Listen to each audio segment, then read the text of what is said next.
Everyone's requested to be seated as the session is about to begin. All the students and participants from the having refreshments are requested to take their seats.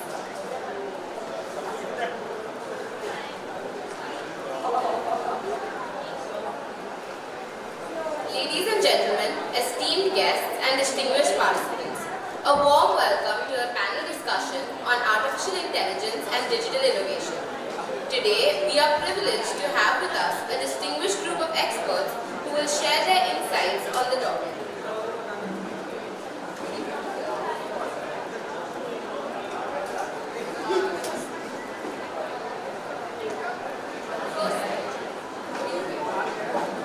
Firstly, allow me to introduce our moderator for today's discussion.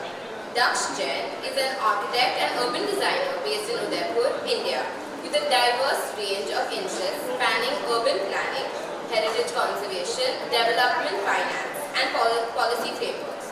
He holds honors in architecture from JNP, Jodhpur, and has pursued urban design at Privya, Mumbai.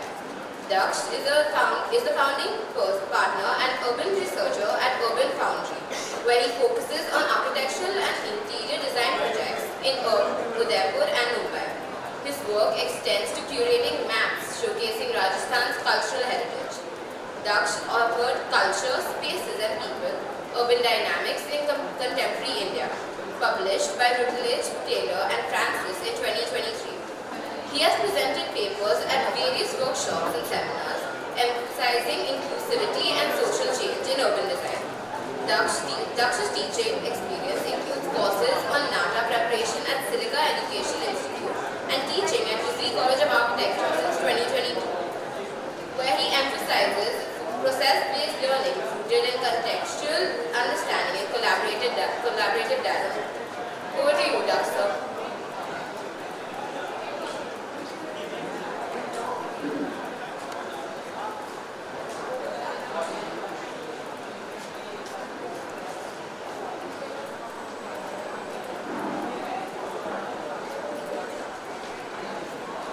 We can't hear.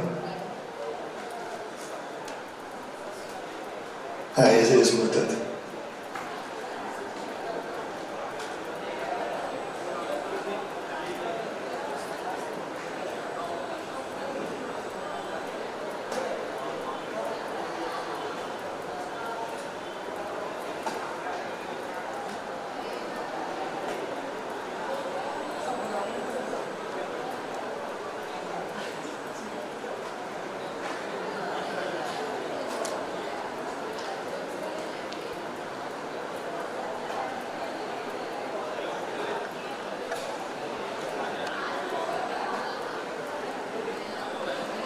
Now, yes.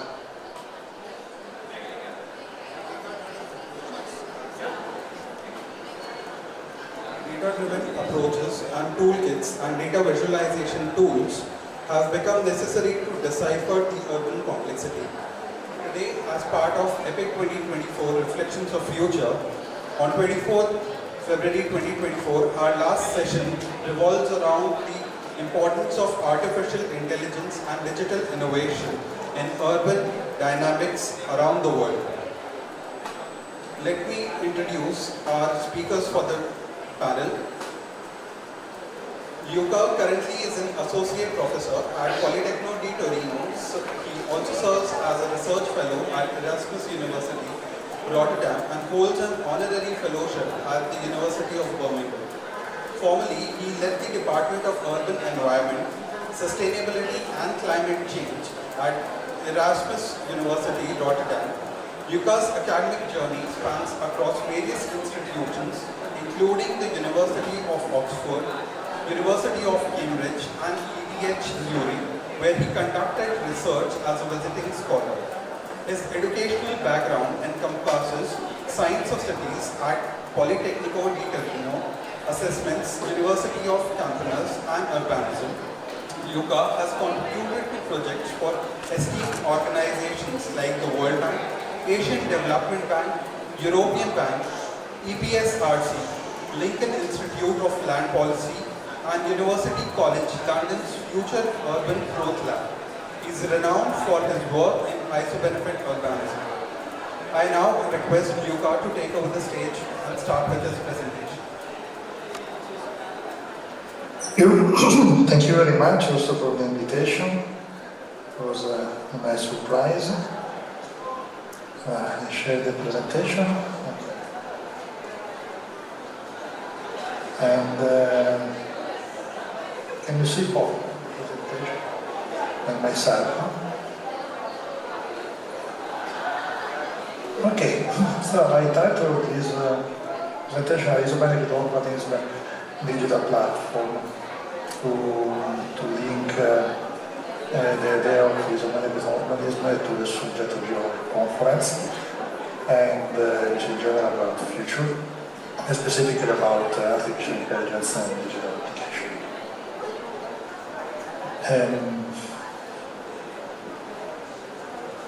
Okay.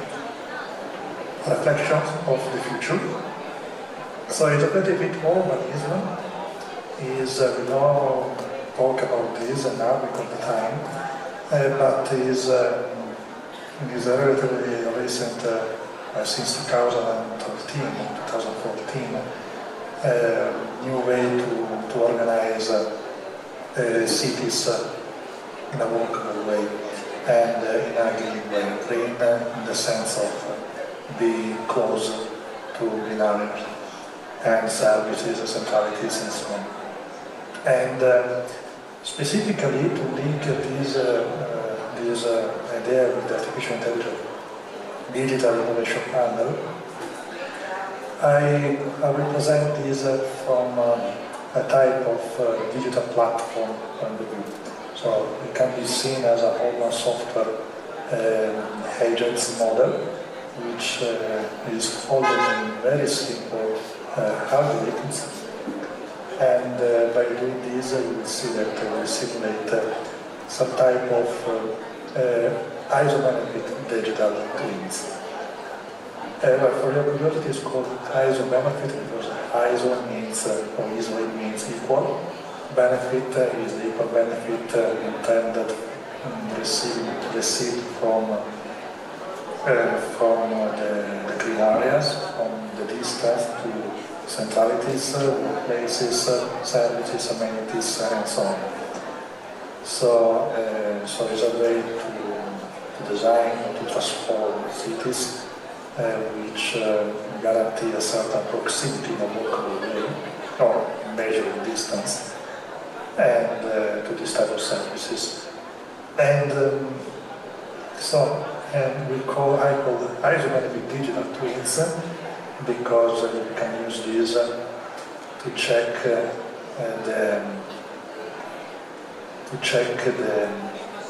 how in relation to the actual your city, how is a counterpart isobenefit cities may look like. And not just aesthetically, but also in terms of a lot of quantifiable output, such as distances or temperature or commuting time or carbon emission related to commuting time and so on. Okay, so I emphasize here the key words of both, so city brains, which are used in the terminology of artificial intelligence linked to cities. So city brain, digital twins, and digital platform, urban software agents, algorithms.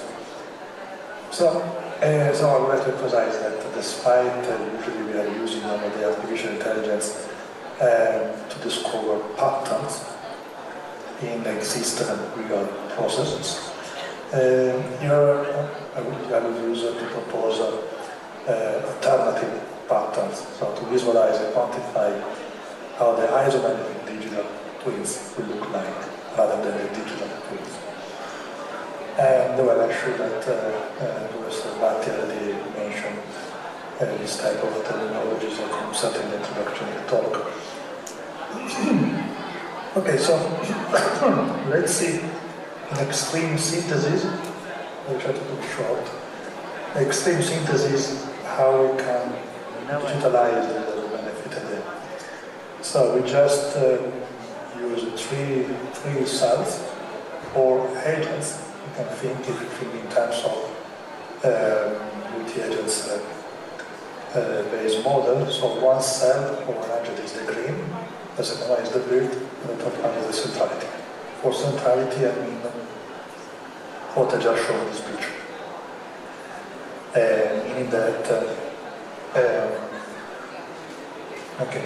what I just showed in this picture, which is a concentration of shops, bar, restaurants, and I will also localize that for simplicity of places and so on. And of course, the more elaborated models is also taking into account other type of amenities and services not specifically assembled in the city center, in the centrality, but also spread everywhere.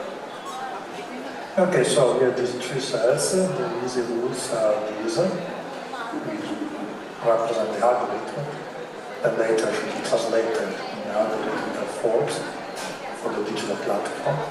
So each building should reach within around 1-2 kilometers the following.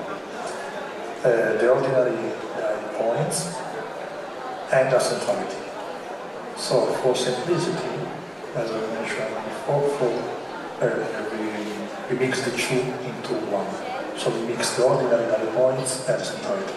So we put all the ordinary value points into centrality, just to simplify the model. For ordinary value points, places, doctors, and schools, and shops, bar, restaurants, and a natural area. The second rule is that a building should be close about the raspas, because you can decide how close in the model implementation to each other, and for at least 1 kilometer square.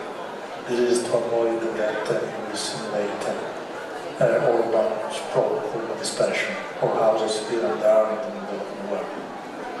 And every centralities should be connected via a tube or a SkyTrain, a type of public transport which ideally doesn't touch the soil, because it should be free for working green. And the last rules is that natural area should be interconnected again as the grid area, and each minimum 1 kilometer square. Again, to guarantee a certain dimension and avoid the little pocket of green here and there in the middle of the streets. So, 3 cells: black, which is a big area in terms of residential area mostly; white, centrality; green, negative. Now, how these days we have these. What you can see here is a platform which is freely available, and there are the links in the slides later, and also in the papers. If you search as a benefit of management, you can actually see a few papers, and there you have the link about this model too, so you can actually use it and play with the parameters. So you can see, so this actually the digital platform to create as a benefit digital twin of a real city. Mumbai, for example, or what else, you write the population, so the population of your city that you want to simulate, the maximum density, you can have several parameters, and then you can add several, well, now I don't want to spend much time, but you can add the x and y size is the dimension of the land, no? And so how many hectare or square kilometer you have available to build up, and the maximum population, the density of the population that you want, and the probability to build a new centrality nearby or isolated, and the asterisk is the distance that you want to have to reach the amenities that I mentioned before. So you can play with that, and so it is in terms not in terms of time directly, but in terms of metrical distances. So you can write, no, 100 meter, 100 meter is too extreme. Everything is close to 100 meter is realistic. You can write 1 kilometer, 2 kilometer, and so on.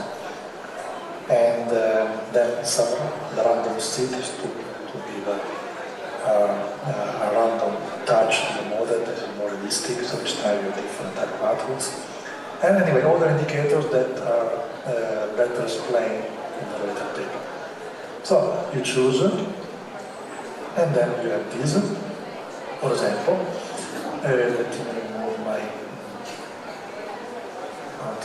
back. So here,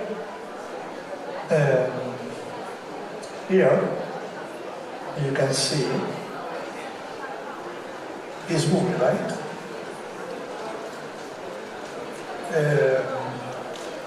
Let's do it again. Okay, I stop it.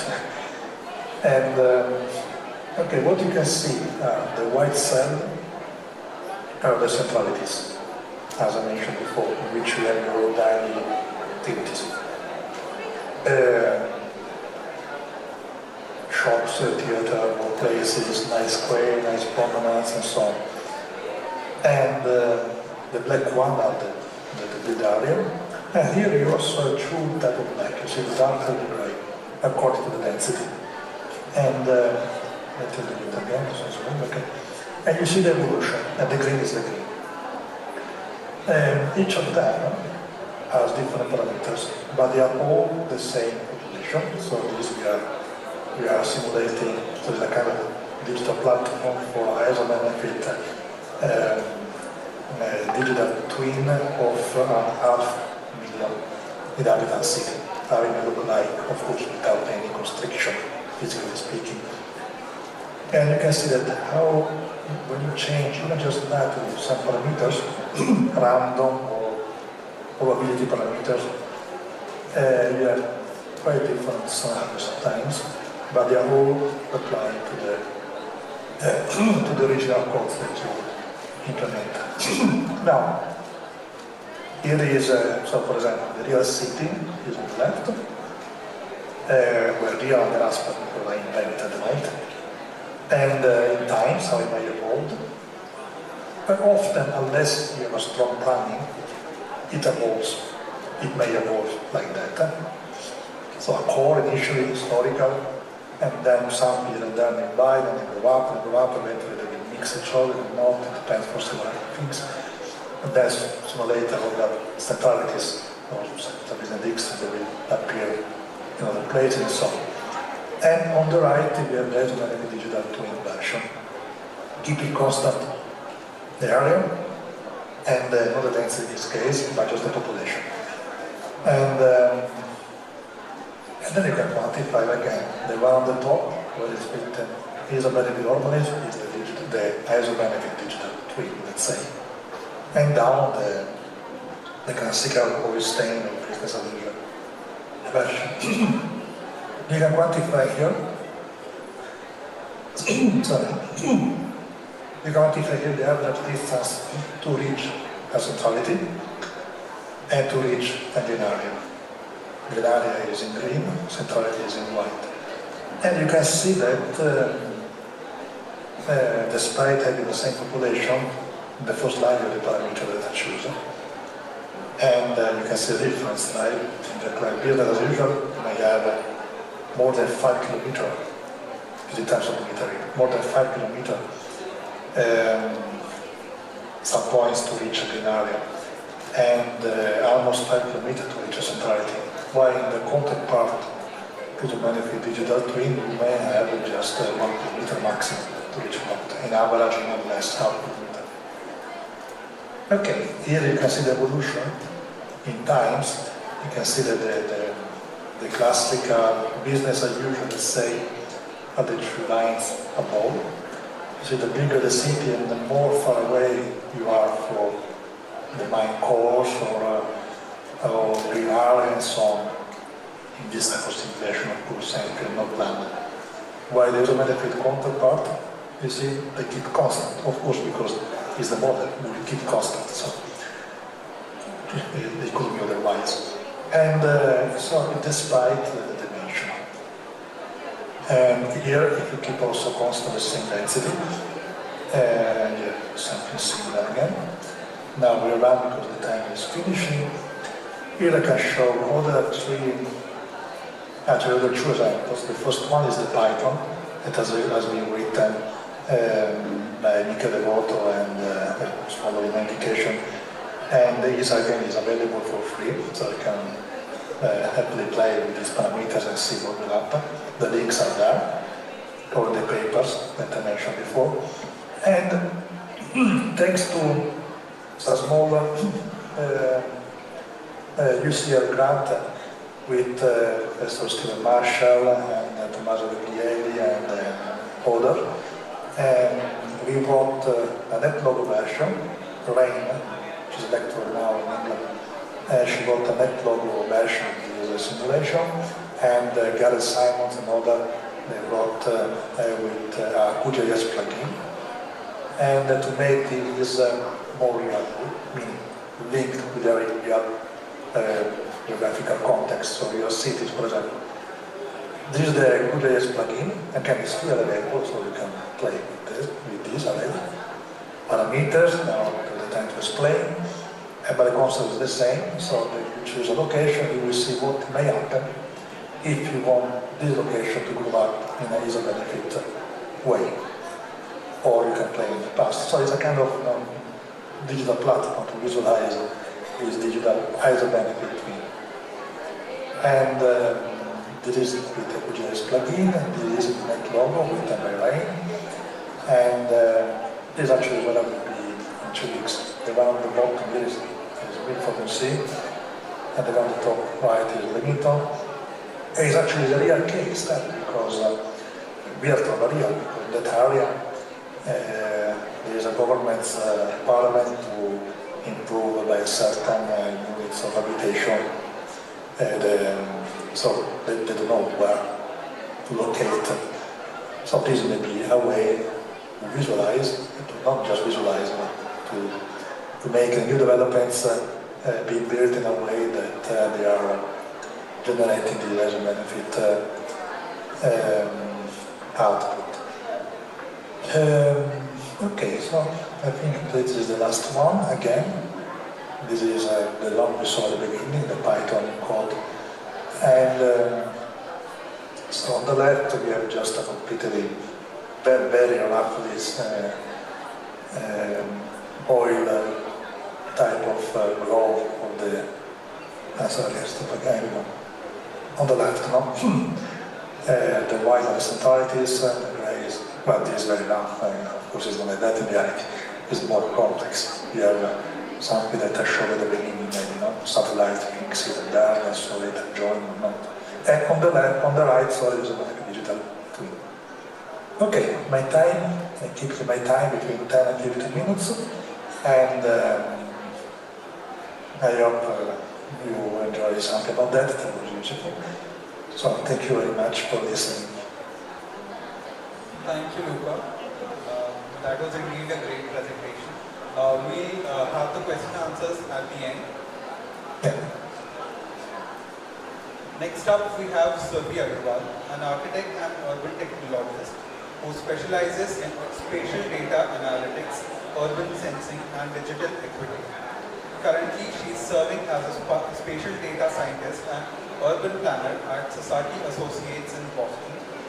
She applies a human-centered design approach to urban technology, addressing challenges such as coastal resilience, environmental pollution, and digital equity. With master's degree in city planning from MIT, her expertise lies at the intersection of data-driven analysis and community-centered innovation. So these projects range from a digital equity initiative in New York to managing urban sensing networks in Detroit and conducting ecological studies on reservoirs across the United States.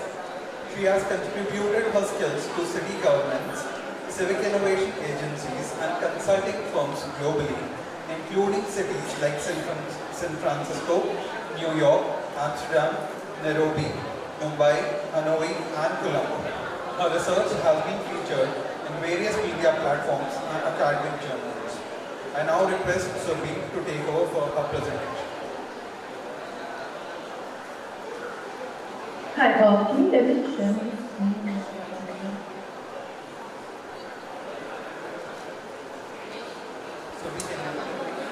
Yeah, I'm saying, can you enable screen sharing and pop up my presentation? It's not letting me.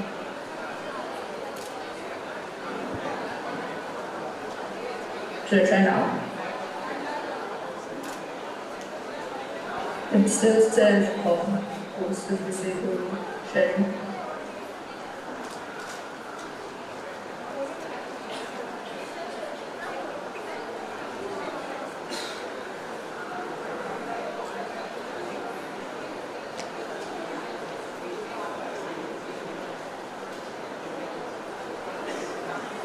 Now?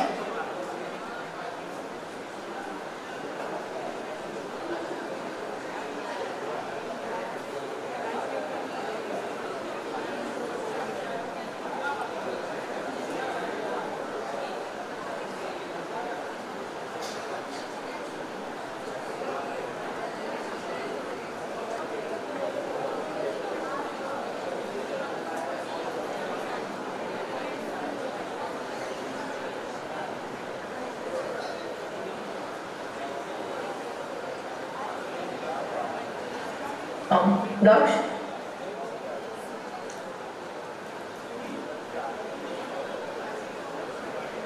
We're just making you host, just one second. Okay.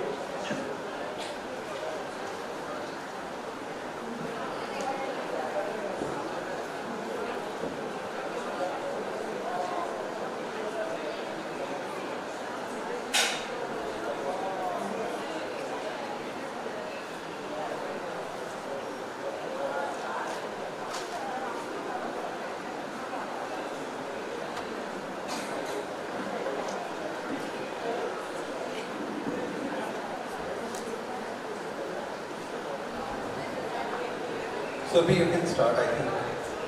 Now you'll be able to share. Yeah, it works now.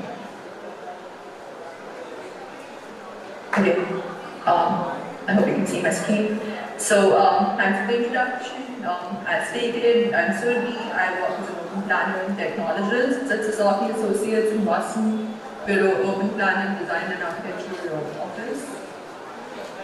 Today, I'm very excited to be talking to you all about the topic of digital equity, which is really close to my heart.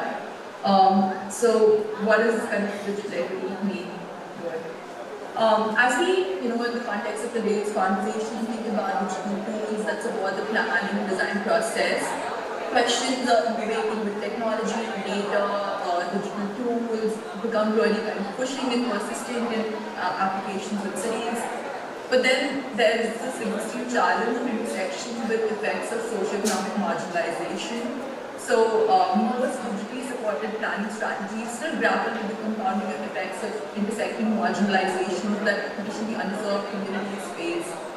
And there's a high risk of exacerbating these existing inequities in the process. So digital equity kind of is in between that space. It thinks about digital equity as a crucial foundation. It thinks about technology and data and cities. It thinks about people at the margins, how to bring them in and center them in the process.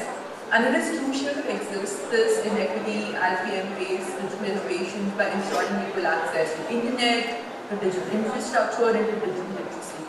So I've come to understand digital equity in these three components, and I'll be talking with you today about 3 projects I've done in which I've tried to address each of these aspects.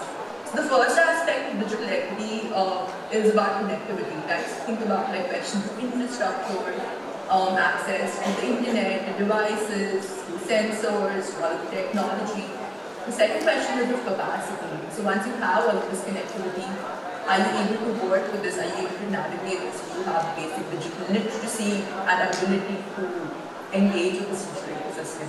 And the third piece is opportunity. So having access to connectivity and capacity to engage with that, what does it unlock for you? And that's then where the socioeconomic enabling opportunities lie, because we've seen through the pandemic, people who didn't have access to the internet were highly impacted. they couldn't conclude the remote work, and so they still had to go to work in person. And I mean, we're starting to live most of our lives online these days, right? So there's a huge opportunity cost for populations that don't have access to the internet. And I'm going to talk through projects which I try and address some of these things. So focusing on connectivity. This project is kind of my first interaction with this idea of digital equity, and through this lab called Digital Design Lab at MIT, I got involved in Nairobi. So there's a huge informal settlement there called comparable in issues, challenges, and scale to Nairobi in Mumbai. That's a context for this conversation. And they kind of grapple with a lot of these issues of basic infrastructure access. So there are a lot of people there who don't have access to the internet, and then lack of access both marginalizes their opportunities, but also missing representation in data sets. So this project is focused about creating capacity in the community and also creating access to infrastructure. So it was centered around creating a wireless internet network for the community, so creating this infrastructure for internet access, but also creating ownership in the community around this infrastructure. And on top, using this network as a tool for data collection and creating literacy and capacity around all of these things. We partnered with local organizations, and this organization is called Quantity Design Initiative. They have a huge network of public spaces in the community, and they have a lot of community centers, schools, daycare centers, women's centers. So they already kind of very rooted in the issues of the community, and we thought it would be powerful to create this network on top of these existing social networks. We were also very keen on doing local capacity building in this project, and so we partnered with a local technology partner called Neumann. Well, this had its own challenges, kind of trying to coordinate technology interventions across different contexts, like based in the US and then Nairobi. But it was not about interjecting an intervention there. It was very much about building capacity from bottom up. So despite those challenges, it was very involved doing this local capacity building both in the community and in local technology partners. The first year kind of setting up the project was focused around thinking about sustainability of the project, engaging with community-based organizations through the network of these social spaces that we're just looking at, doing the networking pilot and the community data plan, and outcomes all of these components. There were a lot of processes that were done to create community knowledge around the things we were talking about, breaking it down into terms they understood and creating analogies to their day-to-day interactions, like what is trust in network, what is internet hotspot, and creating really accessible and easy to understand graphical materials in parallel to communicate that. So these are some of the things that were shared, and there were a lot of workshops that were hosted, a lot of engagement that was done, and through this call for participants in this network of community-based organizations, 4 pilot sites were selected to set up this first phase of the wireless internet network we're talking about.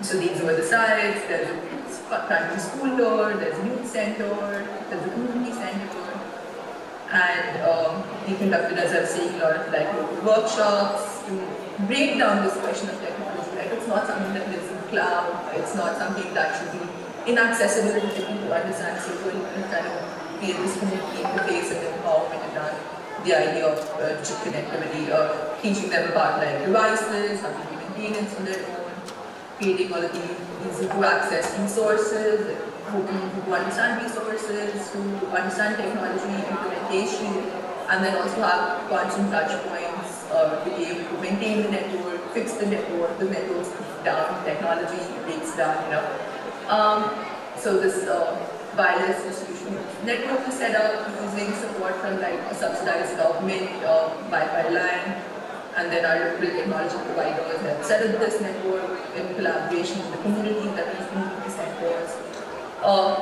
Talking about the second piece of this data empowerment, right? So in our perspective, creating this network was not enough. We wanted to create a financially sustainable model for the community on top of this.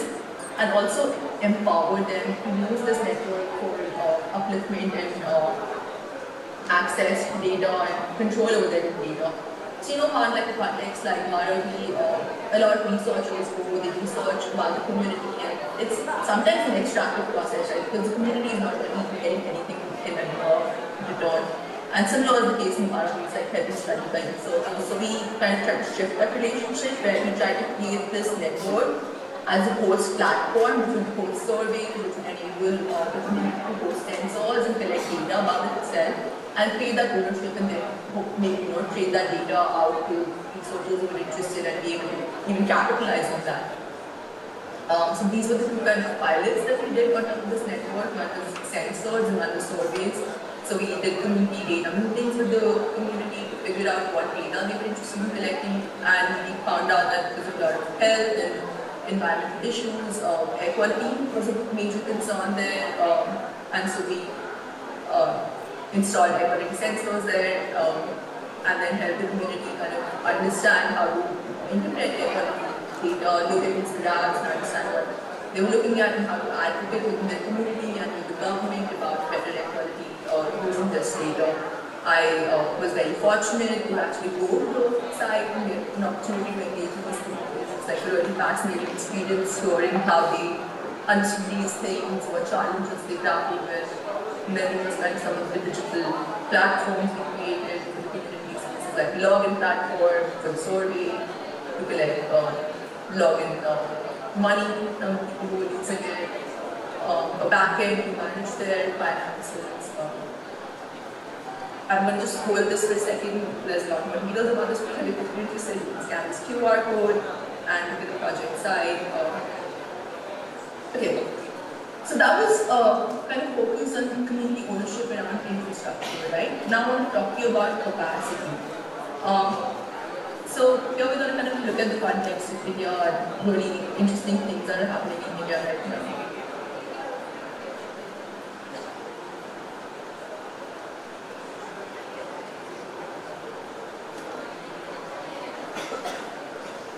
So we're all very familiar with kind of what happened with Geo in 2016. There was the whole nationwide 4G revolution. We got data across the country on cellular devices for a whole year, and that can totally transform how data was consumed in the country, who was consuming data, who was on the internet. There was in combination this digital India mission by the government to transform India's digital empowerment, like create this digital infrastructure as a core utility in the country, enable digital governance and services on demand and empowerment of citizens. So I did kind of a quick mapping exercise to see what this growth meant, right? So in 2014, we had 2 to 3G coverage across the country with really low intensity, averaging out to 2 Mbps across the country. That's kind of the coverage of the network that you see there. And then this is kind of starting in 2015 in major metropolitan areas. You see 4G LTE towers being installed, kind of expanding to smaller metros.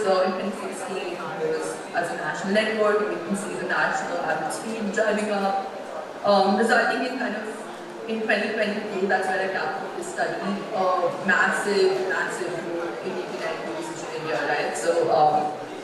We had really cheaply accessible cell phones, really cheaply accessible data, very high usage of internet apps, a lot of innovative apps coming out of our country.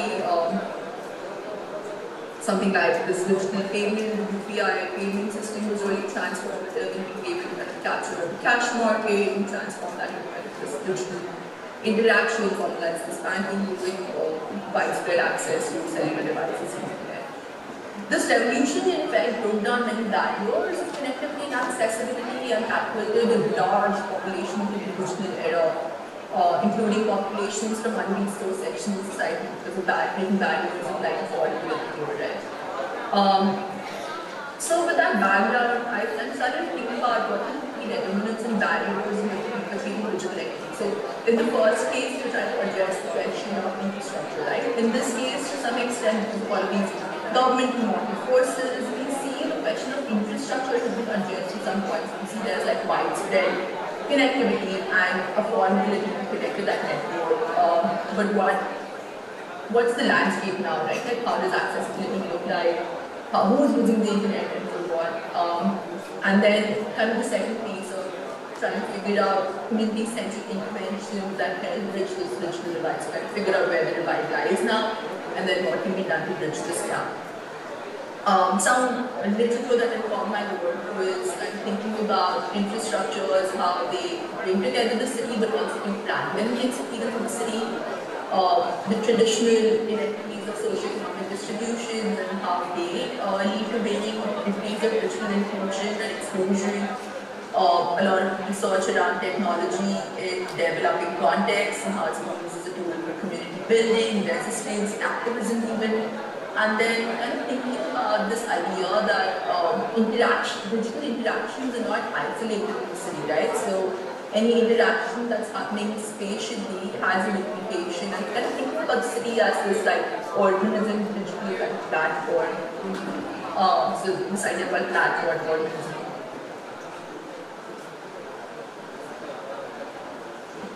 So there's like a couple of frameworks in which we can understand this word. The United Nations has a basic framework which we use as a starting point. Not to say that this is kind of enough in any way. So this still has a pretty infrastructural approach to the whole thing. It thinks about like questions of infrastructure, affordability, device skills, and safety and security, being able to navigate the internet, and that's how it defines the spectrum of like no connectivity to basic connectivity, to say meaningful connectivity when you have the ability to have infrastructure, affordability, devices, like safely navigate the internet. But I want to kind of throw this other piece into this, and this is a framework I was working with in collaboration with Professor Pablo Duarte at MIT. And this one talks about this addition of this piece of communicability, right? So your ability to use access to the internet for upliftment, like what are you accessing once you have access to the internet? So it's not enough to just navigate the internet safely. How does it affect like the quality of life? That's kind of the question. And in the case of this particular piece, so we see that connectivity and accessibility have been somewhat solved for, but now we're trying to delve into this piece of communicability and understand where the gaps lie in capacity. So to do this, I tried to map out the infrastructural and socioeconomic associations of place-based internet activity in the city, and I just went through Delhi as my case here because I was given by recent quality data about Delhi. So to do this, what I did is I wanted to get a proxy for internet activity in the city and map it in some way, and I mapped Google Places ratings as my proxy for internet activity. So you can go on the phone and you log 5 stars, couple of stars per place.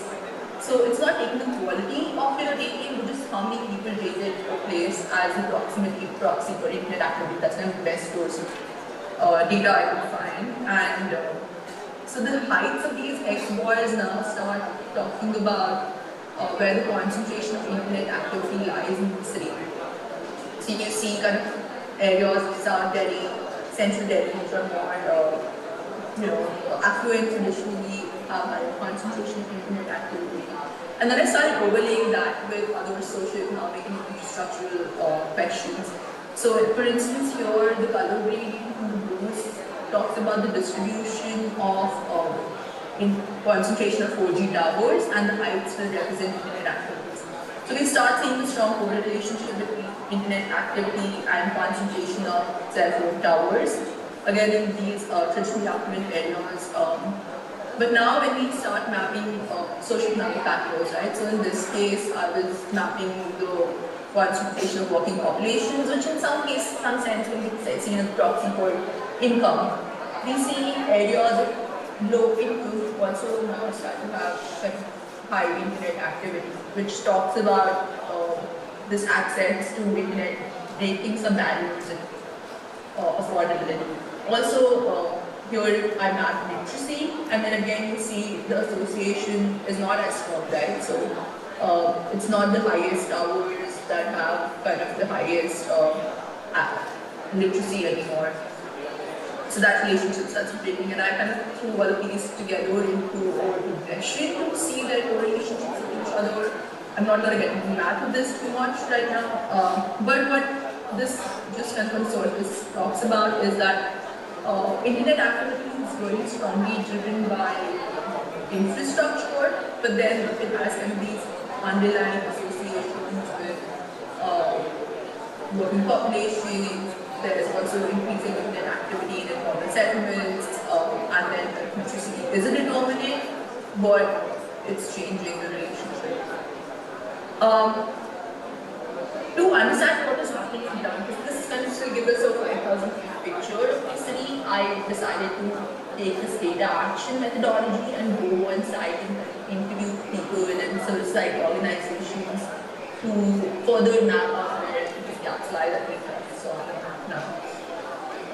So I collaborated with the Recipe Unaddressed, Digital Foundation, and Shelter Associates across the country. So I have visited their sites in Mumbai, Delhi, Kolkata, and these are organizations that are working on digital equity, creating digital literacy in informal settlements and digital infrastructure at the very grassroots level. And I came across some interesting projects. So there's Google Plus codes that is being used as addresses for houses in informal settlements.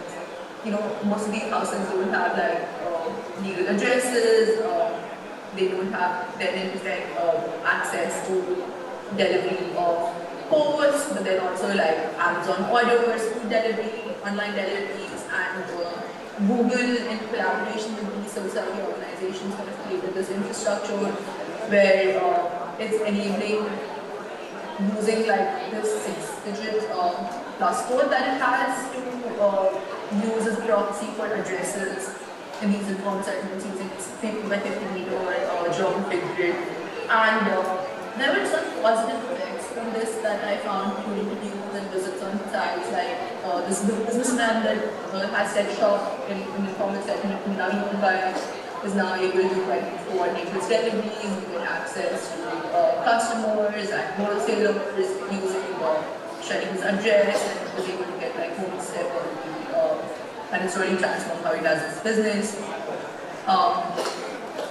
And then there are all of these digital learning centers that have been set up by the Digital Empowerment Foundation in India, and they kind of really work with the most challenged populations. They work in night shelters for children of families in addiction centers and trying to create digital literacy, create access to devices, and they grapple with a lot of issues, right? Because a lot of their beneficiaries sometimes have like barriers of basic literacy, so they're like looking at a computer which has an interface in like English, but they can't really read what they're looking at. So there's kind of really compounding effects of these socioeconomic traditional like challenges that start surfacing in these conversations. And we are running short of time, so we'll have to leave that time. yeah, okay, I'm going to just run through this quickly. So I'm going to just breeze through all of this. There's some social entrepreneurship programs that they're looking around building capacity in informal settlements. And what does this all come down to? This all comes down to the fact that to bridge the digital divide, you have to do the work on the ground. Like, you have to have capacity in these local organizations, civil society organizations, and break that interface of technology from something that lives in sensors and in the cloud to like something that has like strong human touch points and enablement and capacity building, like communities and civil society organizations that they will able to kind of play with. So kind of the end result of this research is this manifesto for digital equity in urban India, prioritizing some of these things that we're talking about, the civil society organization, communicability.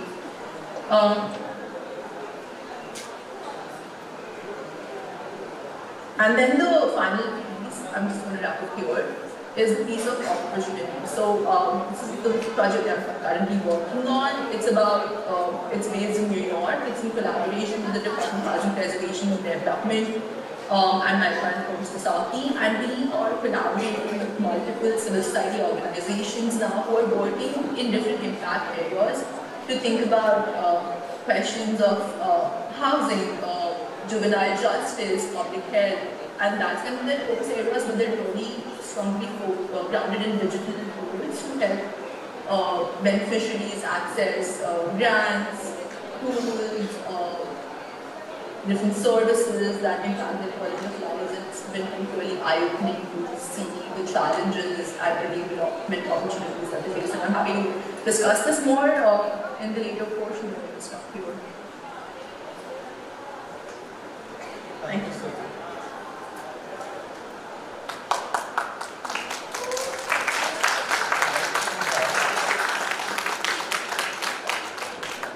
Next we have Robin Majumdar. Robin is an environmental neuroscientist with a keen interest in understanding how living in cities impacts well-being. His PhD research, funded by the Vania Canada Graduate Scholarship, applied wearable technology in real and virtual settings to examine the psychological and physiological responses to the urban environment. His research interests are informed by his clinical experience as a mental health occupational therapist working in the urban cores of Canadian cities. Robin, we can start with your presentation.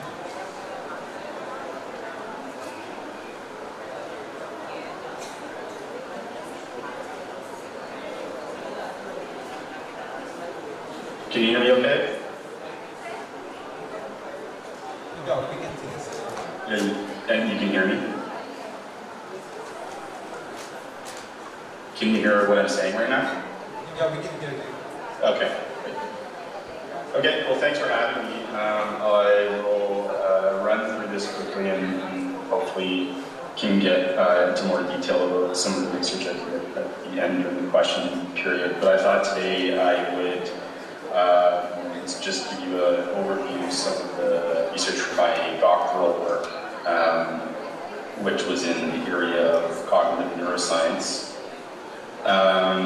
So just to give you some context of my professional background, I have a bachelor's of science and biology from the University of Victoria, which led me to do my master's in occupational therapy and 6 years of clinical practice, which then I took a break from to run a business accelerator, which was an interesting experience to help kind of contextualize my PhD work, and I'll tell you a bit more about that. But my PhD was at the University of Waterloo in Canada. As I mentioned, we focused on cognitive neuroscience, and I really looked at the psychological impacts of urban design. My clinical work as an occupational therapist framed how I did my PhD research. OTs distinguished themselves amongst healthcare professionals in that we look at disability and illness as a product of the environment. And so looking at the environment was what really got me interested in this idea of the city as playing a role in creating illness.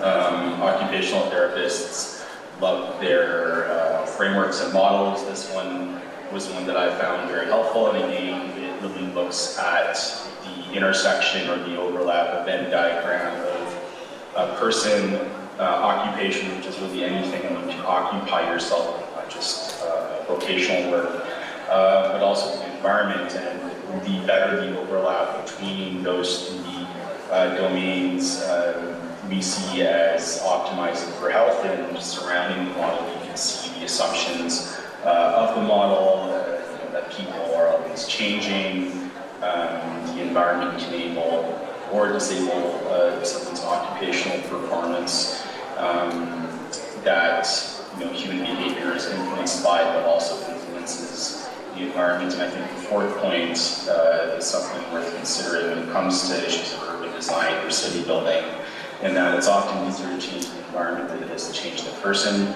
And I think that has implications when you scale that to look at these sorts of health issues as sociological or societal issues.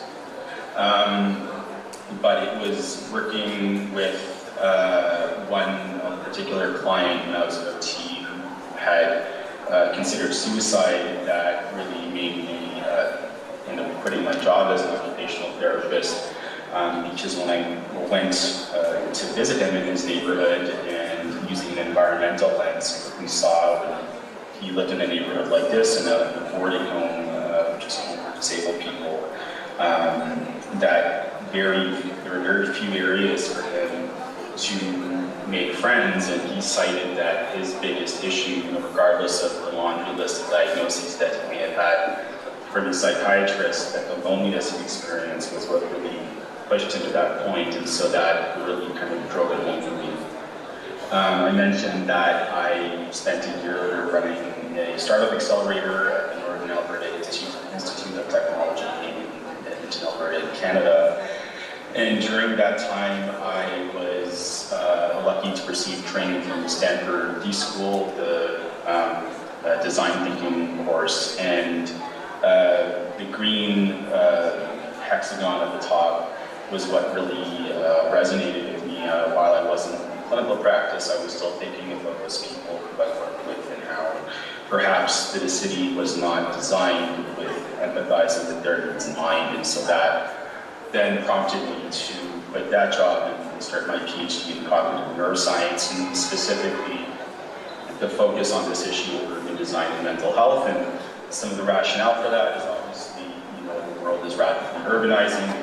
80% of the world's population projected to be living in cities by 2050. Mental illness is increasing within the Canadian context. It's a significant economic burden at $55 billion, and in the UK, you have roles like the Minister of Loneliness. So, these are pressing issues. And one solution to urbanism is vertical urbanism, so building up, which can have benefits, and there's a number of ways that can be structured, from sparse to compact, and you have the open. I know it's very different in places like India versus Canada, where land and population density differ. So these are I think necessary to look within a cultural lens and what's possible, but for my PhD, I focused on what it was like to experience being in the presence of skyscrapers, because they're being lauded as solutions to this issue of housing. Again, there are places where they're necessary, but I foresaw a dystopian future where perhaps we couldn't see the skyline, and was concerned about that, and I was wondering what that did to us on a physiological level. And during my PhD, I was recommended to read this book by J.G. Ballard, who, in his book High Rise, a dystopic science fiction novel about living in a skyscraper, kind of this book here captures the feeling that I tried to look at in my PhD of having a brooding presence above us. When it came to the academic literature, of the little there was, people found that building height and restoration likelihood is what's connected to restoration from exposure to green space, for example. So there's anti-correlated, so building height had a negative effect on restoration. Some people think that it causes behavioral freezing. And the third study by Cortez Asgarzadeh was what I used for the foundation of my dissertation. He looked at a concept called oppressiveness, which comes from a Japanese term, which is loosely translated to the invasion of space and refers to the feeling of being crowded within a space with lots of people and low ceilings, but also this experience of being next to tall buildings.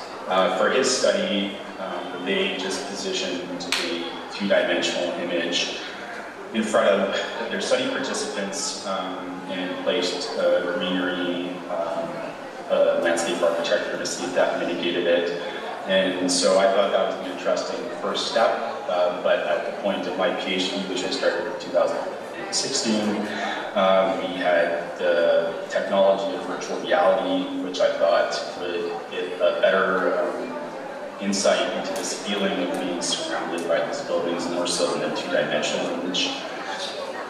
I'm not going to go into this too deeply, but this was the model that I used from NASA to look at how perception of building attributes can be linked to neuroscience, so perception, cognition, affect, and affective appraisals can all produce an aesthetic response, which can be measured through physiology, behavior, and subjective measures. This is a more recent paper on environmental neuroscientific methods, which I recommend to people if they're interested in this area. It's a pretty good overview. But for my studies, I used both the naturalistic real-time settings, so the real world, but as I mentioned, also virtual reality, self-report measurements. I used electrodermal activity, which is known as the galvanic skin response or skin conductance, and that was the physiological measure. It's basically the rate of sweat on your skin, which has been shown to be directly connected to the stress centers of your brain. So a good proxy to look at what's happening on a neurological level when it comes to stress. The first study I did, which is called the Virtual City, it was very basic. We asked people questions, on a 7-point Likert scale of how oppressed they felt, how disturbing it was for them, how open was their environment, were they satisfied with it, how friendly was it. And we placed them in environments like this, so we used a between subject study, so people were just exposed to one of the environments. And as you can see, it's relatively at that point realistic, but we still found the hypothesis that we had played out. So tall building environments were perceived to be less open, more oppressive, and interestingly, the electrodermal activity measures were higher in the tall building settings. And we tried to look at, how to measure this more immersively within the actual VR settings. So we built all sorts of scales. But the problem with that model method, and now I think with Unreal Engine and other platforms like Unity, it's much more realistic. So perhaps this can be visited, but we felt that if we were to consider ecological validity, which is described here by Brock and Brenner as the extent to which an environment actually has the properties that we're trying to look at as an experimenter, that we needed to go about it in a more realistic way. So here's just a very basic graph that shows the spectrum from a real world setting all the way down to just two-dimensional pictures, and in the middle we have VR. I did a fellowship at the University of College London in 2018 with Professor Hugo Spears, who's in the Department of Institute of Behavioral Neuroscience. But around the time that I was there, it seemed that there were lots of discussions about this upward building in the city of London and the implications that it had on heritage, viewing corridors, particularly at heritage buildings. So it was an interesting time to conduct these studies. But what I call the London studies was we took people actually into their real world. And one problem with doing the real world research, when you're looking at varying conditions that vary drastically, like building height in a city like London, is that you can't take them on a 2-hour or 1-hour tube ride between locations that have tall buildings and short and low buildings. So I used Google Earth to kind of try to find the perfect pocket, and luckily I did. So this was the location of the real world study. So we had people at this building, but without having to travel too far, basically turning around directly, they saw this, which I was very excited about when it came to my dissertation and just made my life much easier. But the real world studies do come with their complications as well. It's hard to meet people in the city and things come up, and so the sample size isn't big enough to make really any huge conclusions from. So we ended up having 16 participants, and has to take the weather into account, and all these other real-world variables that hypologically valid research should incorporate, but could also act as confounds and make it more difficult for us to see, is it building height that's driving the effect, or is it noise or traffic that's, whatever else it is that this makes the city chaotic. But luckily, I was given a 360-degree camera from people at Google and Kitchener. We have a Canadian headquarters there, and they took an interest in my research, and so they gave me some cool toys to work with. And so on the left there, you can see the right with Theta 4. That point was the model that we used to take 360-degree video at the exact same location that we had real-world study in, and basically just ran the exact same experiment. This was an example of the subjective measure that the self-assessment manner can give us insights into valence or mood, arousal, and then the bottom is dominance, which is an interesting construct to consider when it comes to being in the presence of these tall, brooding buildings. And I'll just show you this quickly, just to give you an understanding of what someone would experience within the VR headset, but fully immersive, and participants I would hear from participants that it was so realistic that it was scary for them at some swing points. So that study showed, again, our hypothesis came out, that people found themselves to be less happy in these high-rise building environments, which they also perceived to be less open. They had less sense of control, which is interesting to look at psychologically, but beyond the findings of the research on building height, I thought it was more interesting to look at 360 degrees in VR as a reliable proxy, a methodology to scale these studies and address some of the kind of organizational issues that come up in real-world research.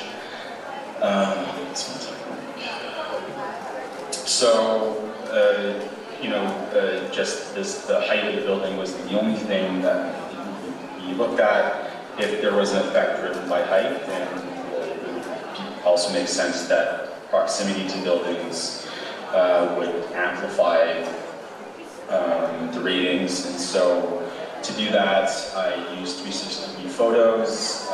Luckily, maybe perhaps anecdotally improving my hypothesis, the public space in front of the electronic media building was always empty, so it allowed me to take photos at different distances to test that theory. Let's just skip that part, but here you can see the different viewpoints that people had, and deception was a big part of most studies that we ran. So we didn't want to prime people to respond in a particular manner, and so the deception we used was that people were looking at how the presence of people in the lobby impacted people's feelings about the building, but it just gave us more data to work with. And so again, the proximity showed to amplify the height effect, so less open, less happy, less sense of control, and more aroused, or stressed. And so then the last study I did, really we wanted to get at the electrodermal activity because it's in neuroscience, and so we had to show that there was something happening neuroscientifically or neurologically. And so I stitched together videos of low-rise buildings and stitched together videos of high-rise buildings and randomized them to ensure that the comments and the committee members who challenged the idea that it was driven by one building rather than building height. So now that people saw a stretch of 5 videos,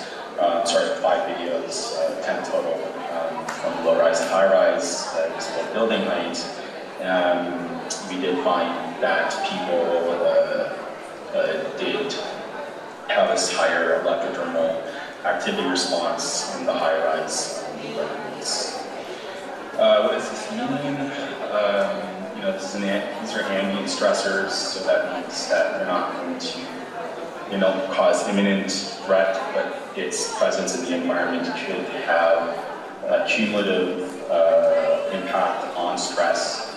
And on the top right here, you can see a paper, I think, that is very highly cited, because I'm still very interested in findings, as they found that people who grew up in cities have higher reactivity in the parts of the brain associated with stress, like the amygdala or the dorsal anterior cingulate cortex. So there's something about being in an urban environment that changes our brain development as we age. And so when it came to trying to explain, why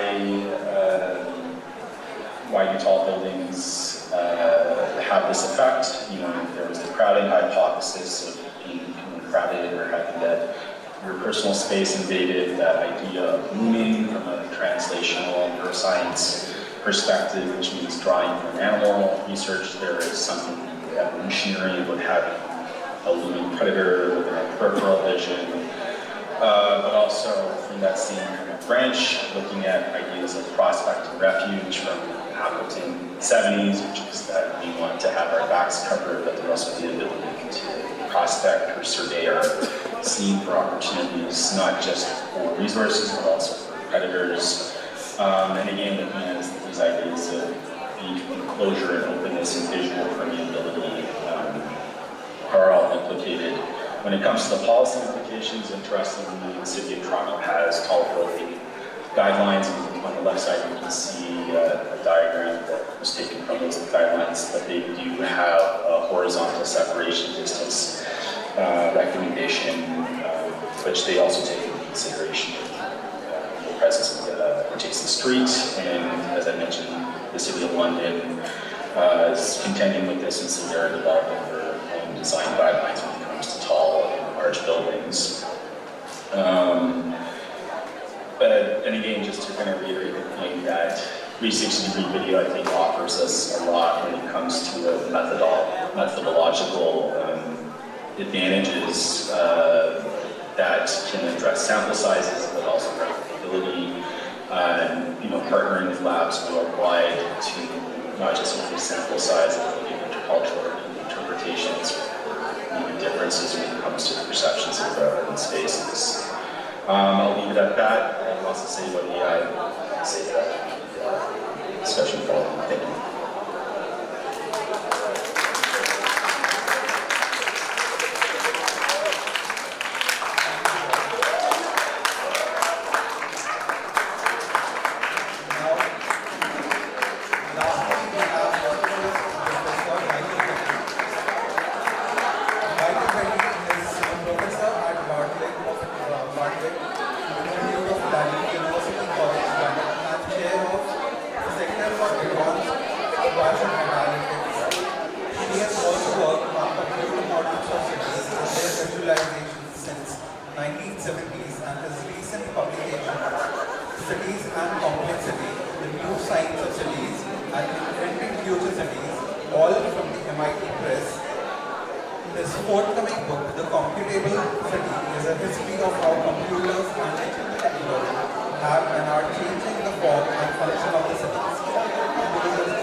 Now I request Michael Betty to start Thank you very much. I hope you can hear me. Can you enable me to share the screen? The host will have to enable me at this point. I've probably logged on using Luca's email, Luca's link basically. So that's the reason. So if you could help me to. Okay. So we're okay. So you shared it. Okay. No, it's okay. I think I'm okay. I can probably guess it now.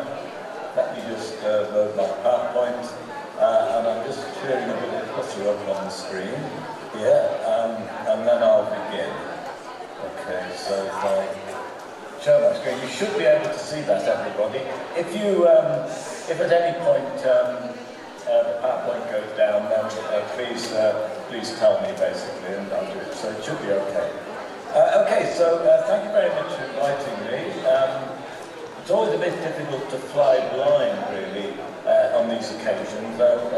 I can only see a few of the audience. There's lots of links, obviously, between myself and various people in the audience. For example, Robin has just shown us some examples of high buildings in the City of London, and I'm only about half a mile away from that wall of skyscrapers behind the Bank of England that he actually showed, the high buildings.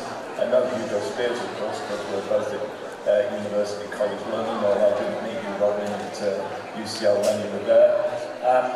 In fact, I think that the lady who presented Ms. Agrawal probably interacted with Sarah Williams and gang at MIT, who I know quite well.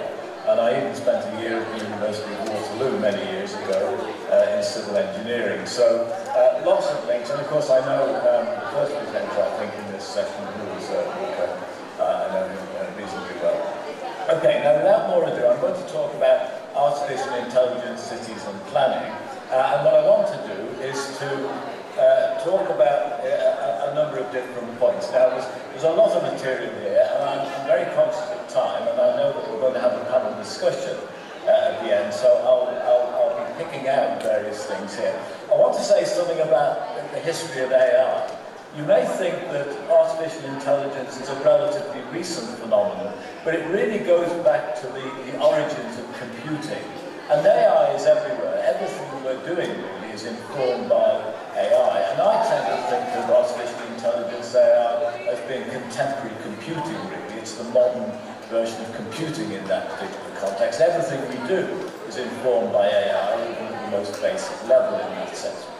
So I'll say a little bit about the history, a couple of words on that, and then the emergence of the smart city. The smart city, to some extent, is due to the fact that we're automating and embedding sensors and networks everywhere in this particular context. And the smart city is really looking at how cities are working over the very short term. Most of what we do in our world, and I'm sure your world is similar to mine in terms of architecture and planning, really relates to the long-term or longer-term evolution of cities. If you're building a new housing estate or involved in urban design or looking at a metropolitan plan, then we're really talking about time periods which really rate from a year upwards, basically, or 5 years or 10 years, maybe 20 years. Of course, in a sense, the smart city is all about what happens over the very short term. It's what happens over the next 5 seconds, 5 minutes, 5 hours, basically, in that sense. And I'll say something a little bit about that. The other idea I want to throw onto the table is the idea of the digital twin. So we have artificial intelligence, the smart city, and the idea of the digital twin. There are lots of different models, if you like, digital models of cities in many different ways. Go back 30 years, and in computing, there were very few models of cities. And most people thought of models of cities as being, if you were working in a city, there would be one model rather than many models. But of course, what's happened since we've got new data, big data and so on, in this context, and lots of new ideas about cities, is of course the fact that we have more than one model. And the idea is that we have a digital twin, and we may have many digital twins in the same city. What I want to do is to show you some examples of digital twins which contain AI in various ways. So I'm going to show you very quickly 3 examples. They relate to things that you've already seen this afternoon. VR and AR, 3D city models, some real-time simulation in terms of the smart cities, very short term, and then a digital twin of British cities, basically looking at the long term. And then I'll try and pull it together and take and look a little bit about where we go from here and look at some of the limits of artificial intelligence in that sense. So in a sense, I'm sure many of you will know this, but the digital computer was invented really just before the Second World War and during the Second World War, the Manhattan Project that led to the atomic bomb, basically. A lot of ideas about computers were developed in relation to that. It was really developed in 3 places at the same time, the digital computer in the US, the UK, and in Germany. And almost as soon as it got invented, then a process of miniaturization began, basically. We would not be in the world we are without miniaturization, without the fact that the idea of the digital representation of information, 0 and 1, also teamed up with the idea that we could actually process information in this particular way using the silicon chip, basically, which really led to this massive miniaturization and growth in computing. And right at the beginning, the computer was likened to a brain. The original inventors of computing and the philosophy of computing, Alan Turing in the UK and John von Neumann in the United States and several others, basically, they basically likened the idea of the computer to a brain. And right at the beginning, there was this notion that we could actually try and develop computing in such a way that it would mirror our own intelligence. The idea was to simulate our own intelligence, human intelligence, in terms of the computer. And the original ideas of computing, AI was coined in fact by John McCarthy in 1956 at one of the sort of landmark meetings in computing at Dartmouth, basically, at that particular point. So in a sense, the early ideas of computing were to actually, use the computer to model our own human intelligence in that sense. Now that has changed. 50 years on, more than 50 years on, in the beginning of computing, 60 or 70 years on, then artificial intelligence is not any longer about modelling our particular human intelligence. It's about modelling intelligence, and it's artificial, but it's not necessarily about modelling the way we think, basically, in a sense. The first wave of artificial intelligence was very much about that, and that really came up against a brick wall very largely, basically. And since then, of course, with the growth of the miniaturization of computers and the growth of information technologies, generally speaking, what has actually happened is that the notion is that we're modelling a different kind of intelligence, and I'll talk about that.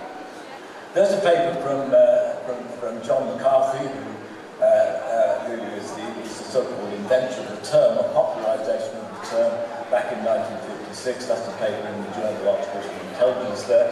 And essentially, the major difference between the first wave of artificial intelligence is that symbolic ideas were developed for generating general intelligence within a computer, compared with the current development of artificial intelligence, which is mainly statistical analysis. It's largely data-led. It relates to machine intelligence, and more generally it really relates to things such as deep learning and so on, neural nets and so on in a sense. So there's a major difference in this particular way. Now the early elements of AI were all about trying to basically build models of human intelligence and put them into the system. And of course, in a way, although there was great enthusiasm for this, it quickly came up against a brick wall. The idea that we could actually model consciousness, the idea that we could actually model the way we used our own intuitions, basically, in some sense, really sort of got nowhere in that sense. So many of the symbolic models that were developed, quite powerful models, basically, they would enable the computer to play chess, basically, but they really wouldn't enable the computer to do much more in that sense. And in the 1970s, AI sort of entered what was called its nuclear winter, basically, where ideas about the original ideas of intelligence, AI and so on, really went onto the back burner. It wasn't really until the development of big data and the emergence of very, very powerful small computers that we really began to get a new sense of artificial intelligence, which is really rather data-led rather than human intelligence-led content. Let me show you what I mean by the fact that artificial intelligence in the present day is really data-led in this sense. That, the best examples of this are in terms of machine translation. And so if we use Google Translate, and some of you will be familiar with this, then we can actually translate from one language to another. And the way Google Translate does this, it has an enormous corpus of information about how languages transfer to one another in that particular context. It's got enormous data servers everywhere with this language in it. So, for example, let me translate something into one of your own languages here, basically, in a sense.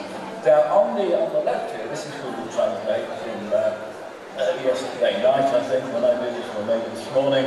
And I've said I'm giving a talk about AI and how relevant it is to the design of future cities. This involves real-time data, data science, GIS, and various types of simulation model. Now, in Hindi, this is what it gave me. In a matter of half a second or something, that came back basically in that particular context. Now, of course, I'm not sure that what language that is the dominant language here, so I've done the same, in fact, in terms of, well, let me just show you the translation. These are the bits that came out of Google Translate, because I have no idea. Now, ChatGPT, which is the modern version of this, is really all about basically doing this, basically, with a very large database of languages in this particular context. Let me show you how we can translate it into probably the language that you use, which is Urdu, or one of the languages, I should say, that you use. So what I've done is to take what Google Translate has given me in terms of Hindi, and I've actually translated it into Urdu. I should say I've not translated, all I've done is to cut and paste the bit in that sense, and you can work out whether that's a good translation or not. But basically, that is the essence of AI in the present day. Very large amounts of data, and looking for pattern and intelligence in data. And that data isn't necessarily about our own human intelligence, it's really about just everything around us in that particular context. So that's currently what AI is. Now, this is having a big impact on the way we think about cities. We're getting more and more data about cities. We're able to begin to think about building models of that data. It's not necessarily models of the way cities actually develop. It's the way that we're perceiving the way they develop in some particular context. And we have to be very careful in terms of using the term intelligence in that way. Okay, now all of this really relates to the idea of smart cities. Now, I'm not going to say very much about smart cities. It's a fairly obvious point that in terms of cities, then clearly they're becoming smarter in the sense that we're getting more information. It doesn't necessarily mean that we can actually build smarter plans in some sense, but we can be more intelligent about the way cities work in this particular context. And a lot of data, particularly data on mobility and data coming from social media, is actually generating lots of new ideas about cities in this particular context. Let me also throw onto the table the idea of the digital twin. So we've got AI, we've got the idea of the smart city, and we've got the idea of the digital twin being the idea that we can have many different models of the city in this sense, rather than one model of the city, there are many different models, and that's a very important issue. The pluralism that we've got in terms of thinking about different ways of looking at the same thing is all to do with the idea that we might have more than one model of the same thing. And in terms of thinking about the future, thinking about future plans, well, of course we can't really predict the future, that's magic in some sense, but the idea of thinking about using models to think about future plans is to explore the solution space and to use these digital tools to enable us to have a dialogue among ourselves and among our stakeholders to think about what the future might be. This is on the notion that we're able to invent the future even if we can't predict it. We might not be able to invent a better future, it might be a worse future, but we can invent it in that sense, and in this respect, models can be used to actually help us invent it. Okay, there are lots of features about this, but let me actually show you some ideas and different examples of digital twins, basically, of different models. Now, this particular, these three things I'm going to show you, basically, are models that we've built in our group, and they all pertain to different areas, but they all come together at one particular area, and that's the area of the Olympic Park, basically, in East London, basically. So we have three very different models, which you'll see in a moment, very different from very different perspectives. They're all digital, they're all computer models, and they all coincide in the fact that at one point in the Olympic Park, which is about 6 miles from the centre of the London East base, that's the 2012 Olympic Park, then there is a common location, basically. So there's a building, basically, which is in one of the models, and it repeats in the other models too. So these are differences in scale. Okay, so I'm first of all going to look at the physical representation of bits of London, which cover the Eastern Park, where the Olympic Park is. These are based on virtual reality and augmented reality. And then I'm going to look at looking at a building information model, actually on the park, basically. And then we're going to look at a model of traffic flow, or subway traffic flow, I should say, which again cut through the Olympic Park and touch this place. And last but not least, I'm going to talk about long-term urban growth, of which one area of the urban growth or change indeed is the Olympic Park. And you'll see that they all relate in that sense. So they're all digital twins, if you like, of different aspects, but they all relate in some senses at one point to the same place in that sense. Now, AI enters all of these problems. It's an enabling technology that enables us to actually put together data and models and to use them in an intelligent way in that sense. So here, for example, is some ideas about our virtual reality, augmented reality, 3D city models. We wrote a paper back in, 20 years ago now, in 2005 called Urban Simulacra. That's in the journal Architectural Design, basically, in that sense. And this is a block model, if you like. It's a 3D GIS model of London, and of course this was possible by pulling together information about the plot, basically, the digital-based map, basically, and also remotely sensed data from LiDAR, basically giving us the 3D. So it's a block model, and as you'll see in a moment, in fact, let me actually show you it working, basically. You'll probably be able to see that. So it's a block model. It's not got much rendering in it. If you're an architect and you're interested in the aesthetics, this is not the model for you. Bits of it are rendered in more detail. We're going along the Thames there, so at that point you can sort of see some balls to do. That's a Cannon Street railway station, that's disappeared basically now. And you can see it's a block model in the sense that it's incomplete. And what we're using the model for is it's a 3D GIS basically in some sense.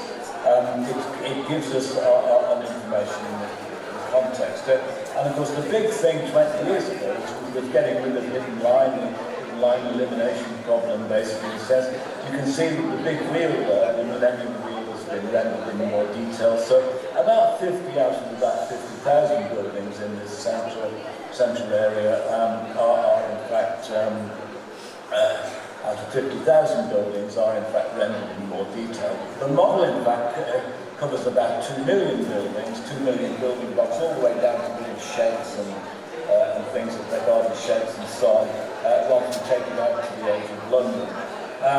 Okay, so now these things are 10 a penny now. There's lots of examples of these things. There's probably 50 or 60 of these models built by different groups in London. They can be built very quickly, basically.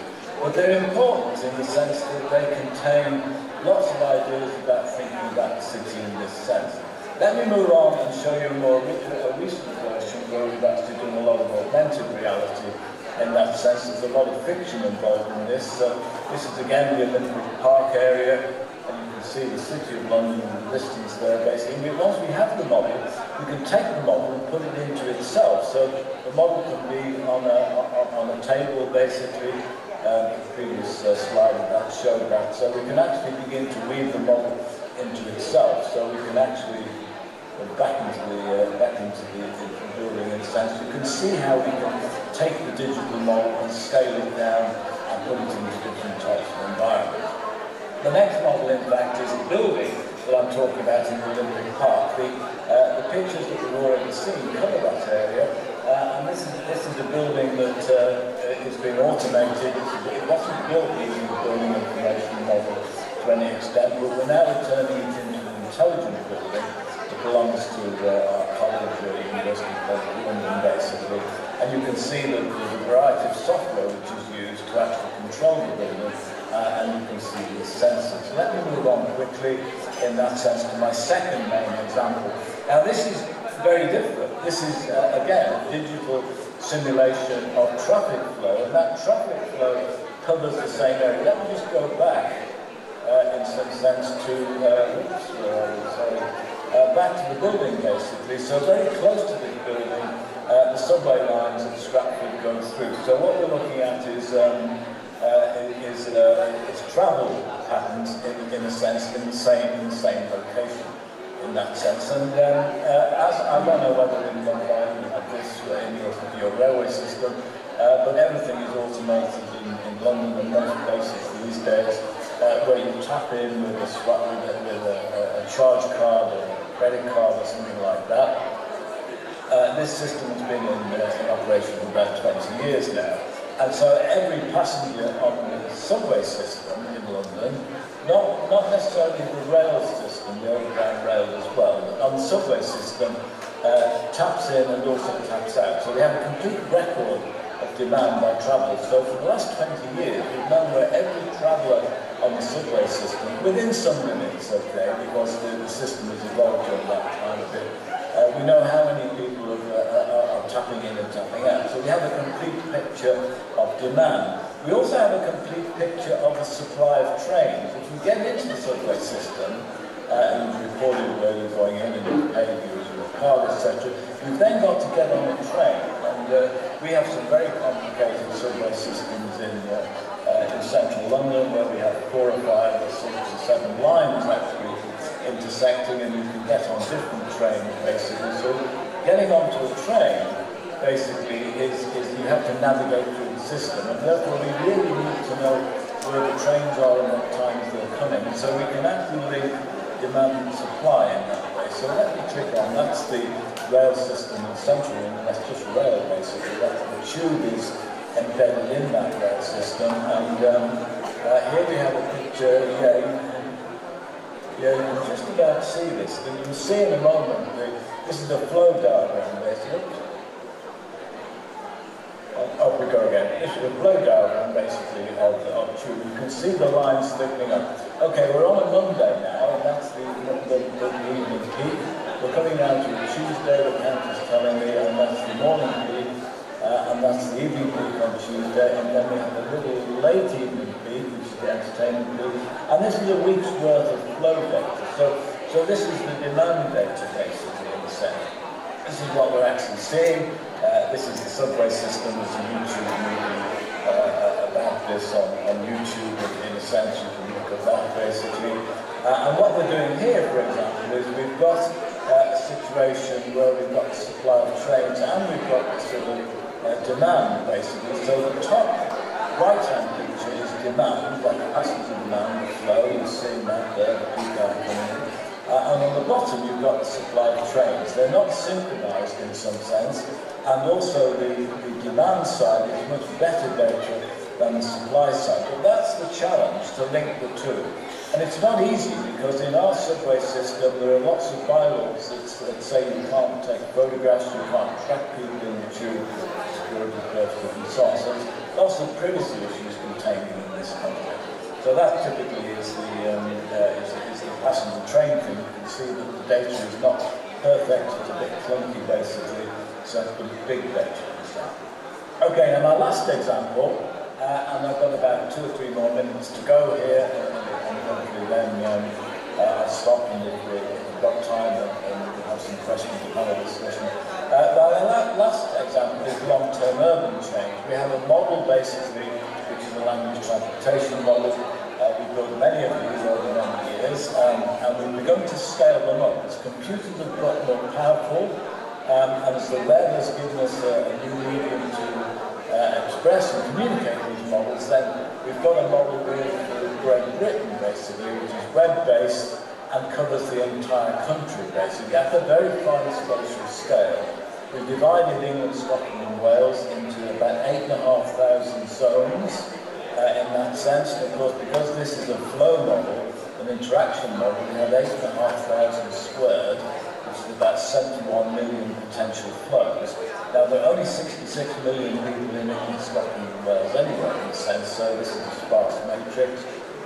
We're actually even thinking of extending our model down to the next level down, which is what we call low superactive area, basically, which is 41,000, which would actually give us a potential number of flows between all origins and destinations of 1.7 billion trips in a sense. So we're really, we're talking about running these models very fast on GPUs, on graphics processing units, basically. Currently, the current model that we've got, which I'll show you in a moment, is running on about, takes about 30 seconds, basically. We think that the big model that we've had a go at is about 8.5 minutes, but the speed of change in hardware at the present time is really quite dramatic in terms of these new computing systems that are using these GPU trips. Basically, that's our model, basically, origins and destinations. You don't need to know much about that, other than the fact that it's predicting flows between different activities in the country, basically. That's really the block diagram. There's a strong server side where all the web services are and the data and so on. And then the client side is what you see as a user. It's mainly visualization, so 2D, 3D and so on. That's very typical for the splash screen that you get. That's typical for the screen that you actually get when you actually log on, basically. And this is the England and Wales version. Scotland's not that particular one, but this is very typical of the scenarios that you can do. This is West Lancashire, which is what we call a Merseyside, and basically we've just injected 10,000 jobs there, and we're looking at the impact. So the model is run online, basically, from anywhere. You can run it from where you are sitting at the moment, if you like, in that sense. You can even run it from your phone. It's not too good on the phone, basically, because the graphics are a bit clunky, basically. But this is the essence of our long-term urban change model. You can see employment density, population counts, and so on as typical kind of data in this particular context. Okay, now I said enough about that to give you a flavour of what's going on. Where do we go from here? Truly intelligent cities, intelligent planning artificial cities. Well, many of these ideas, in fact, are important in terms of thinking about the future. There's some big open questions about AI in general and their application. Cities are complex and they evolve from the bottom up. AI helps us to automate relatively routine tasks in thinking about cities, certainly in terms of smart city, and indeed in terms of thinking about models and data science in that sense. So we need to be careful about AI in a sense. It's an enabling technology. I'm not particularly a believer in the fact that AI is going to necessarily change the world in terms of our abilities to do smart things, basically, intelligent things, humanly intelligent things. But obviously it will help us to automate things that are already doing that. And in some senses, these are important questions about prediction and invention that we really need to think about in terms of cities. I think AI can make an enormous impact on natural systems and the physiology of our own human systems, basically, in that sense. But again, in a routine context. And it's more likely, I think, we'll be returning to perhaps a stronger AI in time than the weak AI, which really is contained in a lot of our AI at the moment in terms of things like Google Translate and ChatGPT. Etc. will probably begin to strengthen and will revert back, I think, to some extent, some of the grand goals of the pioneers Turing and von Neumann and so on, and McCarthy back in the 1950s and 60s and so on. But these are all matters for speculation, and they're exciting things that really relate to how we might think about using these technologies in terms of planning. Okay, now our panel discussion, let me just, the host mentioned the various books I've written on this. So if you're interested in any of these ideas, then the 3 books that are contained in there, the New Science of Cities book, they're all MIT Press. New Science of Cities book is about 10 years old now, is quite technical basically. Inventing Future Cities, I think we've one equation in the appendix, and Google City with no equations at all. So in some sense these are commentaries rather than technical exposition.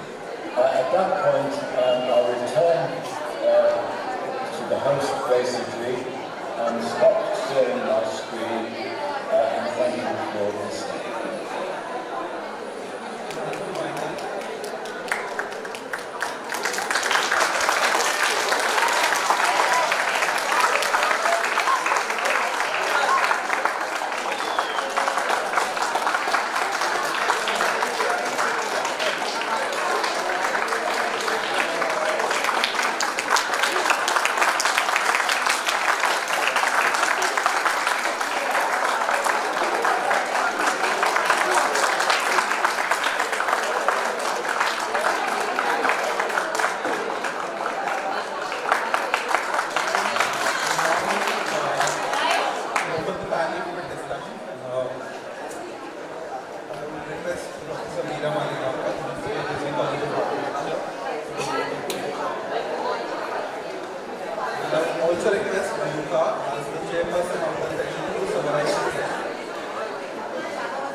Well, it was amazing to hear everybody,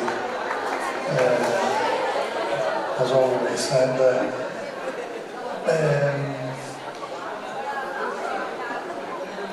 yes, thank you for the presentation that I saw, and I think it was very useful, and I'm actually thinking to organize something similar in the university soon.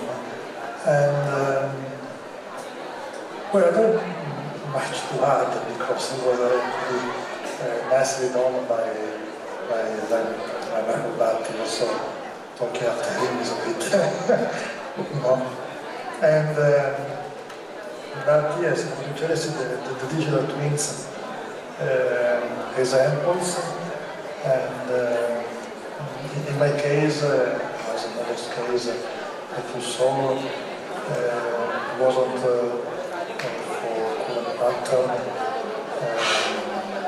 for discovering the actual pattern of current evolution, also to simulate how it could be a kind of what if.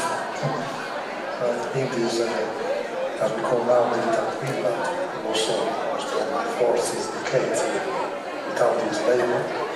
And I think it's really it's very helpful as long as it's not to be followed in a kind of black box, at times that which I learned from many years ago in a conference in Cambridge, and it's still in my mind. So as long as you are still able to add this human touch in planning and understanding, and I think it is, because this type of simulation, these digital twins, or these help in uncovering patterns that otherwise would be difficult, it's not possible, without this huge machine learning or any type of similar process to find out hidden patterns to help our understanding of the city and visualize not just aesthetically but also quantitatively speaking, as I showed in my presentation in the intro, as you can see in the paper in the area, quantify effect that otherwise not even easy to quantify. And yes, I play with parameters to see the scenario, and then on the hand, with the help of this adding the final human touch to make decisions about what to do with our system in terms of transformation and cities and so on. And yes, and I will wait for questions actually from the presenters. And I will ask particular questions for any of who presented. Also, I need to mute my microphone because I have two kids that are making noise in the next room. But I will leave the video.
Thanks for the question. I think it's on relevant things I think working on. And maybe interesting that these issues are not contained to India, context. So like I'm working in New York now on similar questions with digital equity, and they have sort of established universal access where they have ideas of universal broadband and things. And the compounding effects of socio-economic inequities and how it acts up and shows up is pretty global. But then talking about the specific context of India, I think there's still a ton of work being done in terms of work like quality of access. This is something I found through all these interviews I did on site and engagement, is that people have access to the internet right now on their cell phones. So okay, that's the kind of entrance into the digital system, right? But that's not enough in any way. You really need, I mean, there's a big difference in how productivity and empowerment happens when somebody accessing the internet to their computers and the kind of all of the content that put out in the services and capacity that you need, right? Like you need still basic literacy, you need education, you need access to opportunities in employment and such, understanding how to navigate these systems safely, to be able to do something meaningful. That's why I call it meaningful connectivity, because connectivity in itself is not enough. So like we have done a lot of work on solving it for infrastructure questions. The government has put a lot of money into it, the private sector has not acting but now there's a lot of work to be done in ground level capacity building, and that is for me where it just back to like planning issues, right? Because issues are the same. I think Professor Patrick was talking about, kind of data or tools are just new lenses and looking at the same problems that we're trying to look in that case, and that's something that is trying to bridge these equity barriers. The tools are now tools, but the challenges are still the same. That traditional social challenges, and that need to be solved in parallel with these questions. Robin, I would like to a lot of the cities in Mumbai today, specifically about the case of Bombay, is on the cusp of vertical urbanization, but a large part of the city is densely populated with vertical structures. Now the question is, when we design a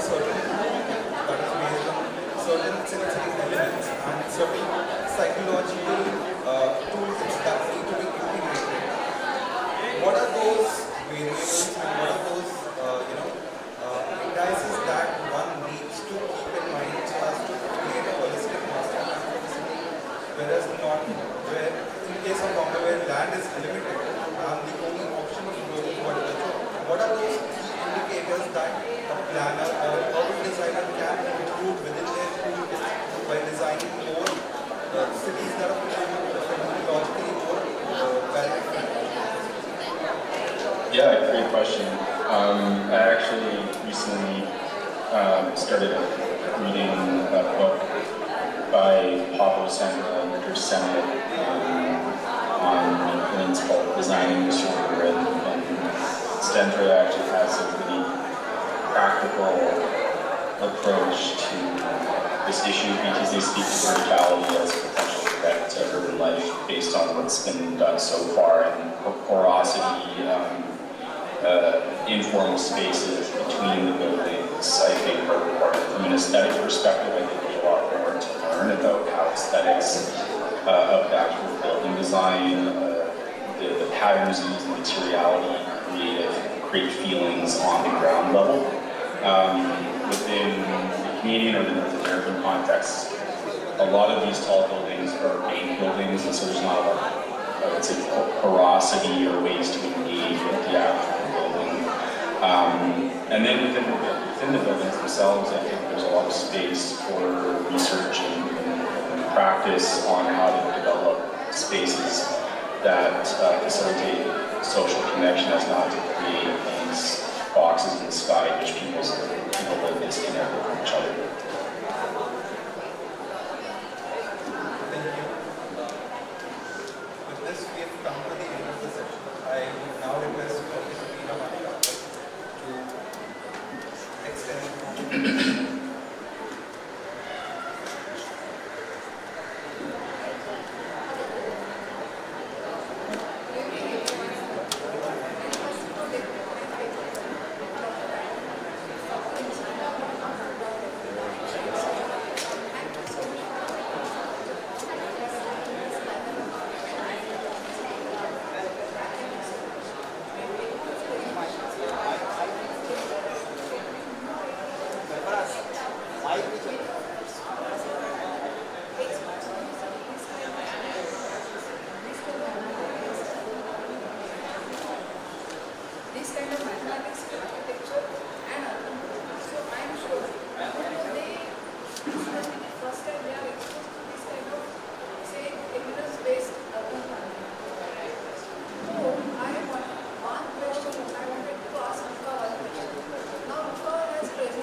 At this moment, as I know, we are not applying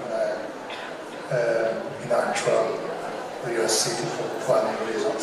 But yes, for academic reasons, they started to be applied. I think it was in well, just last year. Yes, we had a conference, a workshop actually at UCL.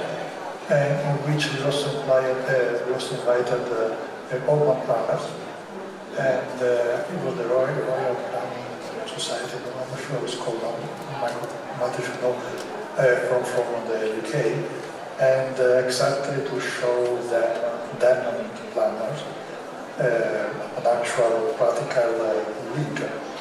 And so we chose the two potential real case study. One of them was the one I showed at the beginning, which is in the forest area, because it's a location where the UK governments asked within, I think, the next 6 years, if I remember well, which is around 13 deadline, to build a new certain amount of applications, and they don't know where. So we showed how it may happen. following the criteria of reasonability or mechanism, for example. So yes, at the moment, as far as I know, it's not still in a real case, but that would be the goal. I think what Luca has said is very interesting because there's no question that in British planning, the idea of cost-benefit analysis has been around for a long time. But the Department of Transport, for example, are undergoing at the present time, that's the Ministry for Transport in central government, are going through a process of looking at the question of how does one realise the benefits, the costs and benefits of transport schemes. So there's a lot of new thinking going on at the moment. A lot of it relates to the idea of consumer surplus in economics and so on. And it's particularly significant in Britain at the present time because the government is involved in what is called levelling up, trying to take places that have been disadvantaged all over the country, particularly old industrial towns and so on, and level them up and to increase the benefits, as it were, in that sense. So I think Luca's work itself is very relevant to this. It's very timely and very relevant, and I think that we're going to see a lot more of this kind of thing in the next few years.